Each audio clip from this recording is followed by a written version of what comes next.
Sejam muito bem-vindos ao meu canal e hoje eu vou falar com você que está retido, inchado, canela grossa, tira a meia, fica a marca da meia. Renato Cariani é um homem focado. Para te manter no foco. É químico de formação. A sua definição muscular, o seu percentual de massa muscular. Bora! Cariani tem 7,5 milhões de seguidores em apenas uma rede social. Ele te ensina a ter músculos definidos e a superar os teus limites. Exala saúde e vitalidade. Whey. Na internet, ele sugeria suplementos como whey protein e creatina. Mas, segundo as autoridades, secretamente, ele vendia produtos para a fabricação de crack e cocaína. Na última terça-feira, a Polícia Federal deflagrou uma operação contra Cariani e outras 12 pessoas e fez buscas e apreensão em endereços incluindo a casa dele e a empresa dele. Quem é Renato Cariani para a Polícia Federal? As investigações indicam que seria o sócio de uma empresa que teria desviado produtos químicos através de intermediários para abastecer o crime organizado. Na própria terça-feira, Cariani se pronunciou. Pela manhã, eu fui surpreendido com o cumprimento de mandado de busca e apreensão da polícia na minha casa. Quero agradecer do fundo do coração o carinho de você que conhece a minha história, que sabe quanto eu trabalho. Cariani gosta de dizer que tem uma história de superação.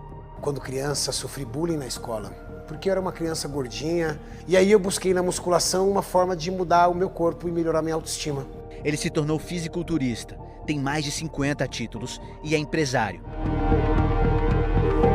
Aos 27 anos de idade, eu cheguei a R$1 milhão em espécie, guardado em dinheiro.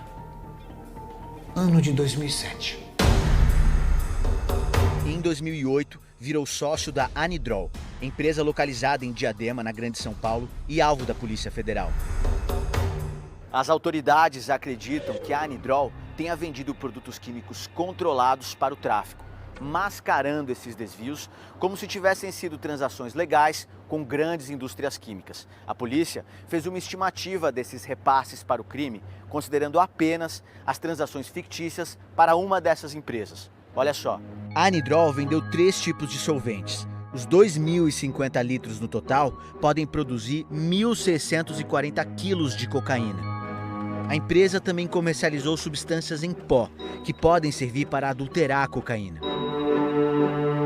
A soma das quantidades dessas substâncias poderia produzir 15,8 toneladas da droga. Ainda segundo a investigação, a Anidrol também comercializou 4.875 quilos de fenacetina, que podem gerar 12,2 toneladas de crack. A Anidrol chamou a atenção da Receita Federal em 2015, com 2 notas emitidas para a farmacêutica AstraZeneca. A multinacional farmacêutica disse que os produtos referentes às notas jamais ingressaram em suas dependências e que nem compra a substância de um fornecedor nacional. E para onde ia todo esse material químico? Segundo as autoridades, para as mãos do tráfico. Em outra investigação, em 2016, a Polícia Civil encontrou produtos da Anidrol com um traficante. O homem, condenado por tráfico, explicou à justiça como obtinha as substâncias. Quem que entregava esses produtos, senhor? A Anidrol, laboratório. A empresa tinha um tempo de embalar, de preparar. O Fantástico também encontrou as fotos desse homem indo retirar os produtos na Anidrol. Mas a empresa não foi investigada na época. A Receita Federal chegou a alertar a Anidrol que a AstraZeneca negava as transações. Após o comparecimento inicial na Receita Federal, deveria ter pelo menos subido um alerta, né? Mas mesmo assim, outras 10 notas foram emitidas em nome dessa empresa farmacêutica. O caso das notas falsas também foi investigado pela Polícia Civil. Renato Cariani apresentou uma troca de e-mails com um suposto representante da AstraZeneca. O nome dele, Augusto Guerra. A assinatura, Gerente Nacional de Compras da AstraZeneca. Mas Augusto Guerra não existe. Augusto Guerra foi um nome criado, um e-mail criado, como uma suposta pessoa que seria funcionário. Ocorre que a AstraZeneca constatou que essa pessoa jamais fez parte dos quadros de funcionários. Em 2021, Cariani disse à Polícia Civil que chegou a se encontrar com um representante da AstraZeneca. O inquérito nunca chegou a descobrir quem seria Augusto Guerra. Foi arquivado no início deste ano. Mas, na Polícia Federal, a história teve outro rumo. Os investigadores descobriram que quem fazia os pagamentos das notas eram pessoas diretamente ligadas a um amigo de Renato Cariani, chamado Fábio Spínola.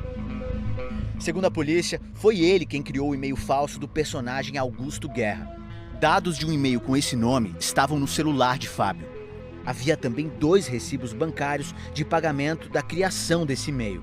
E, curiosamente, essa agência da Caixa em que foi efetuado o pagamento fica a 260 metros da Alabanzas, que é uma oficina de propriedade do Fábio Spínola.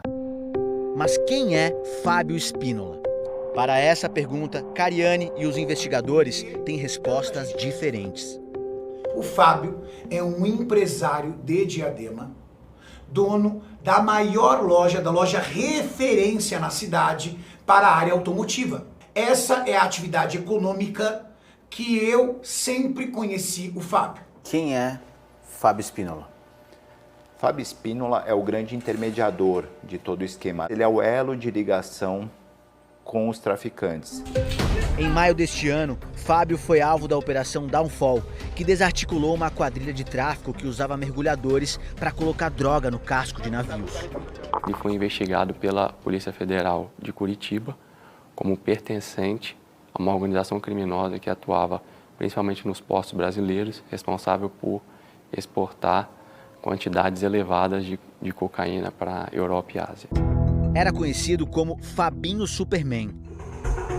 Segundo as autoridades, Fábio foi a 2 prédios usados pela organização criminosa para destruir provas. Foi preso dias depois em São Paulo, mas solto no fim de novembro. E na operação desta semana, Fábio foi encontrado com uma tornozeleira eletrônica. Na casa dele havia R$100 mil em espécie.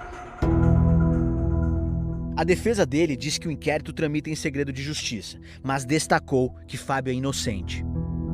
Na operação dessa semana em Praia Grande, no litoral paulista, um ex-funcionário de Fábio chegou a ser preso. Ele fez vários pagamentos à Anidrol se passando por empresas farmacêuticas. Na casa dele foram encontrados 25 quilos de ácido bórico, substância controlada. Serve para conferir um maior brilho à cocaína e o crack. A substância apreendida estava na embalagem da Anidrol. Na sexta, em suas redes sociais, Renato Cariani deu mais detalhes sobre a relação dele com o Fábio. Renato, você tem uma relação íntima com o Fábio? Relação íntima seria o quê? Frequentar a casa dele, por exemplo. Eu nunca tive a oportunidade de ir no apartamento aonde o Fábio mora. Pode levantar os registros que você vai ver que eu nunca fui no apartamento dele. O Fantástico pediu uma entrevista com Cariani, mas a defesa dele diz que ele prefere se manifestar nos próprios canais. O que eu estou falando é verdade? Porque eu nunca fiz nada. Porque eu não faço parte desse esquema. A verdade é perene e ela prevalece. O depoimento de Renato Cariani à Polícia Federal está agendado para amanhã.